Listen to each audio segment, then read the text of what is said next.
si panong ne sengalong do ver nang umang vang non ni dunga kahon alam cethana vang non ni dunga kahon alam cethana ne nang kahon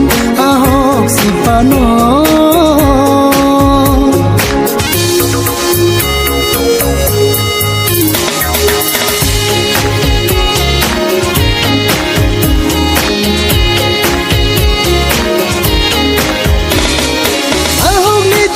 bintang tanah nari je sopir biang bong nang phan na hog le do dam tanah nari je sopir biang bong nang phan nang menget palung ku sita menang nang dongan bang si ju palam soji nang phan nang kang hon ahok si panong ne sengalong do ver nang uma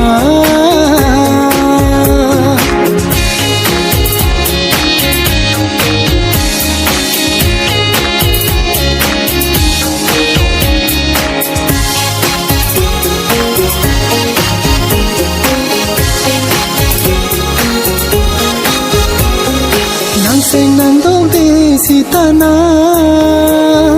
ne seng nang do e ne nang phan nang seng nang do de si tana ne seng nang do e ne nang phan ne kari nang seng a klong ala nang pa je tha nang seng a klong a chana ne kari nang seng ala nang pa je tha nang seng a klong a chana trong hồng tình lô nang phan nang seng alam man tu si nang piji nang kang hon ala ne nang kang hon ahok si panong ne seng along do ver nang umang vang non ni dunga kang hon alam cethana vang non ni dunga thana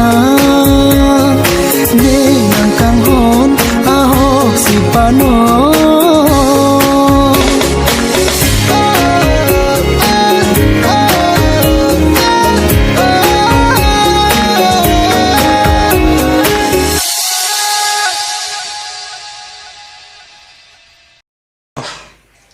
Hey guys, if you like this video, give a thumbs up and subscribe to our language.